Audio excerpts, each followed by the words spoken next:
Party మారిన 10 మంది ఎమ్మెల్యేలకు సంబంధించి మళ్ళీ మేము బీఆర్ఎస్ పార్టీలో ఉన్నామంటూ కూడా మరి స్పీకర్కి లేఖ రాయడం జరిగింది. ఇదే అంశానికి సంబంధించి మాట్లాడే ప్రయత్నం చేద్దాం. మనతో పాటు తెలంగాణ ఉప ముఖ్యమంత్రి, మాజీ ముఖ్యమంత్రి తాటికొండ రాజయ్య గారు ఉన్నారు. మాట్లాడే ప్రయత్నం చేద్దాం. ఎట్లా చూస్తారు సార్? 10 మంది ఎమ్మెల్యేలు మళ్ళీ మేము తిరిగి బీఆర్ఎస్లో ఉన్నాము, మేము అభివృద్ధి కోసం ముఖ్యమంత్రిని కలిసాం తప్ప కాంగ్రెస్ పార్టీలో చేరలేదు అన్నట్టు మాట్లాడుతున్నాం. అంటే ఒకవేళ అభివృద్ధి కోసం కనుక వాళ్ళు పార్టీ చేరేది ఉంటే వాళ్ళు తీసుకొచ్చిన అభివృద్ధి పనులు ఏంటి, పక్క నియోజకవర్గం కంటే వాళ్ళు సాధించిన విజయాలేంటి, వాళ్ళు తీసుకొచ్చిన పనులేంటి. ఉదాహరణకి I proud to say BRS party అధికారంలో ఉన్నప్పుడు అనేక మంది వారు ఒక గ్రూపుగా ఏర్పడి 2/3 మెంబర్స్ బీఆర్ఎస్ పార్టీలో రాజ్యాంగం కల్పించిన వెసులుబాటులో భాగంగా బీఆర్ఎస్ పార్టీలో చేరిన తర్వాత వాళ్ళందరికీ కూడా ఒక ప్యాకేజ్, అంటే ఉదాహరణకి డబుల్ బెడ్రూమ్లు ఉంటే అందరికీ 1000 ఇచ్చేదంటే వాళ్ళకు 2000 3000 ఇళ్ళు ఇచ్చే కార్యక్రమం.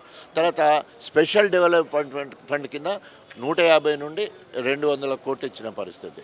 అదేవిధంగా ఏదన్నా ఒక ప్యాకేజ్, అంటే ఒక ఫర్ ఎగ్జాంపుల్ కాంట్రాక్ట్ విషయం వచ్చినప్పుడు ఒక ప్రాజెక్ట్ వర్క్ జరుగుతున్నప్పుడు ఒక 200 కోట్లు 300 కోట్ల ఆ ప్యాకేజీ వాళ్ళకి అప్పచెప్పిన పరిస్థితి. ఆ రకంగా వాళ్ళు వాళ్ళ నియోజకవర్గానికి పోయేది ఉంటే వాళ్ళ ముఖం వెలిగిపోయేటట్టు ఉంటాయి. ఇప్పుడు కుడిదిల పడ్డ ఎలకలెక్క ఈ 10 మంది కూడా నా గర్ఖా నా ఘాట్కా, ఇటు కాంగ్రెస్ వాళ్ళతో ఉండలేకపోతూ ఉన్నారు, అటు బీఆర్ఎస్తో ఉండలేకపోతూ ఉన్నారు.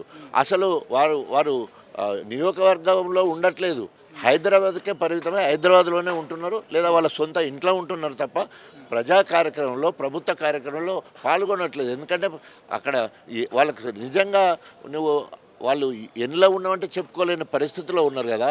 మొన్నటిదాకా అభివృద్ధి కోసం మీరు అన్నారు, కాంగ్రెస్ పోయినారు. మరి ఇప్పుడు స్పీకర్ దగ్గర పోయామన్నారు, మేము అభివృద్ధి కోసం పోయినాం, కానీ మేము అసలు అయితే ఇప్పుడు బీఆర్ఎస్ పార్టీలో ఉన్నాయి అని సిగ్గుండాలి కదా మాట్లాడటానికి. ఏది పడితే అది అంటే ప్రజలు అంతా వాళ్ళు అనుకుంటున్నారు ఏంటి అంటే పిల్లి పాలు తాగుతూ మమ్మల్ని ఎవ్వరు చూస్తలేరనే. ఇవాళ రేపు సోషల్ మీడియా వచ్చిన తర్వాత ప్రతిదీ కూడా ట్రాన్స్పరెంట్, ప్రతి ఒక్కటి కూడా ప్రజలందరికీ తెలిసిపోయినాయి. ఇవాళ ఎవరైతే పార్టీ ఫిరాయింపిన ఈ 10 మంది ఉన్నారో మొత్తం రాజకీయ సమాధి వాళ్ళంతా వాళ్ళే కట్టుకున్నారు.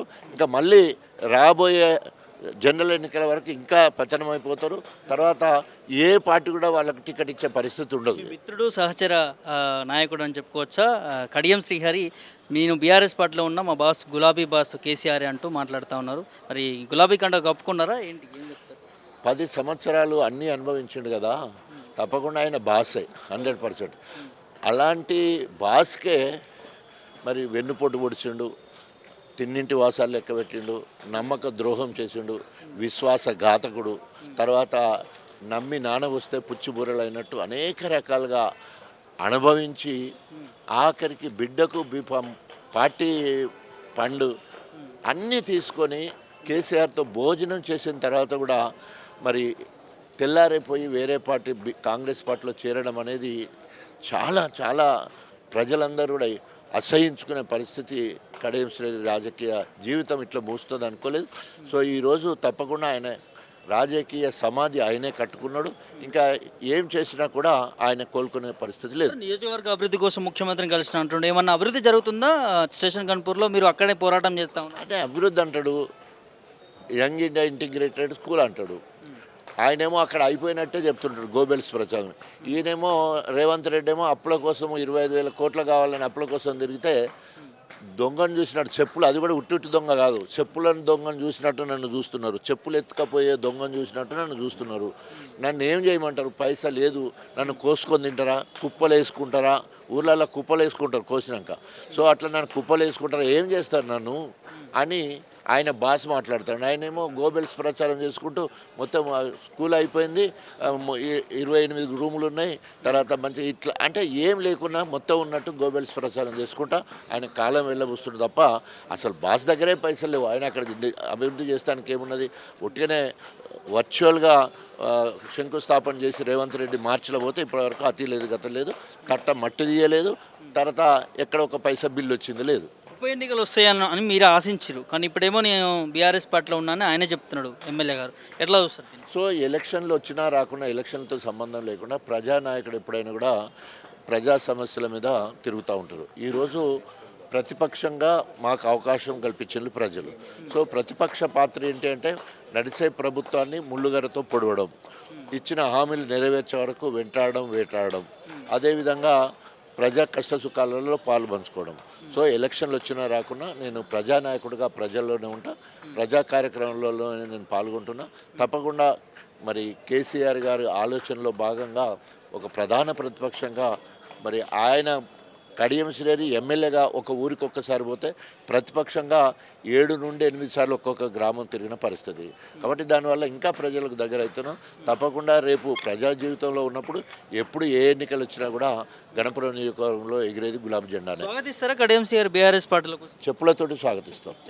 సార్ అంటే అభివృద్ధి కోసం నేను కలిశాను, బీఆర్ఎస్ పార్టీకి గులాబీ బాస్ మా కేసీఆర్ గారు వారితో కలుస్తాననే మాటలు కూడా వారి వర్గం నుంచి వినిపిస్తూ ఉన్నాయి. అభివృద్ధి అనేది కంటిన్యూస్ ప్రాసెస్. ఇక్కడ ఏ ప్రభుత్వం వచ్చినా కూడా ఎంతో కొంత అభివృద్ధి జరుగుతుంది. ఎందుకంటే వాళ్ళు ఇంట్లోకి వెళ్ళి పెడతలేరు. కడియం శ్రీహరి కానీ లేదా రేవంత్ రెడ్డి కానీ. ఆయనే చెప్తున్నా నెలకు 18,600 కోట్ల రూపాయలు వస్తున్నాయి, నన్ను ఏం చేయమంటారు, నేను అన్ని అందరికి ఇచ్చేస్తున్నా, మరి పెన్షన్స్ ఇవ్వకుండా మరి అది ఆపేయమంటారా, నెల జీతాలు ఆపేయమంటారా, ఏం ఆపేయాలంటే ఆఖరికి సీఎం రిలీఫ్ ఫండ్కి సంబంధించిన బడ్జెట్ ఉంటుంది కదా, దాంట్లోకి వెళ్ళి రెసిడెన్షియల్ పాఠశాల పిల్లలకు తిండి పెట్టడానికి 60 కోట్లు తీసుకున్నాడు. నిస్సిగ్గుగా మరి మాట్లాడే పరిస్థితి ఉన్నది. బోనస్ ఇవ్వట్లేదు, గ్యాస్ సిలిండర్ ఇస్తే దానికి 500 బోనస్ అన్నాడు, అది ఇవ్వట్లేదు, తులం బంగారం లేదు, పెన్షన్లు పెంచలేదు. అరాకొర అంతకుముందు బీఆర్ఎస్ ప్రభుత్వం ఇచ్చిన సంక్షేమ పథకాలే అవే సరిగా అందట్లేదు. ఇంకా ఏం చేస్తుంది ఈ ప్రభుత్వము, ప్రజలు ఎట్లా నమ్ముతారు?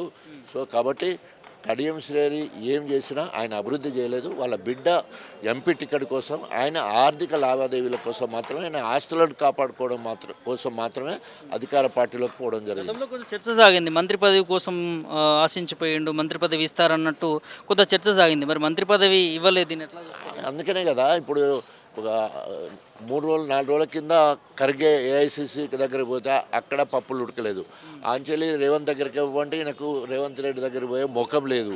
ఎందుకంటే 25, 26 ఎమ్మెల్యేలు బీఆర్ఎస్ పార్టీ నుండి నేను తీసుకొస్తా, గతంగా నాకు మంత్రి పదవి వస్తుందని ఆశపడ్డాడు. అయితే ఇప్పుడు మంత్రి పదవి లేదు, ఉన్న ఎమ్మెల్యే పదవి రాజీనామా చేయకుండా కాపాడుకోవడానికే ప్రయత్నం చేస్తూ ఉన్నాడు. అందుకనే సిగ్గుమాలి నేను ఇంకా బీఆర్ఎస్ పార్టీలో ఉన్నా, కాంగ్రెస్ పార్టీ సభ్యత్వం తీసుకోలేదని తెల్లారులు లేస్తే కాంగ్రెస్ కండువ కప్పుకొని గణపురం నియోజకవర్గంలో తిరుగుతూ నేను కాంగ్రెస్ పార్టీ సభ్యత్వం తీసుకోలేదు, బీఆర్ఎస్ పార్టీకి రాజీనామా చేయలేని నిస్సిగ్గుగా మాట్లాడే కడియం శ్రేణిని ప్రజలు క్షమించరు. ఫైనల్గా ఏం చెప్తారు సార్? తను అంటే కడియం శ్రీహరి ఏమో నేను కాంగ్రెస్లో లేను బీఆర్ఎస్ అంటున్నారు, మీరేమో కాంగ్రెస్ అంటున్నారు, ఏ పార్టీలో ఉండాలనుకోవచ్చు, ప్రజలు ఏమనుకుంటున్నారు? సో ప్రజలందరూ కూడా బీఆర్ఎస్ పార్టీ అంటే కడియం శ్రేణిని చెప్పులతో కొట్టే పరిస్థితి ఉన్నది.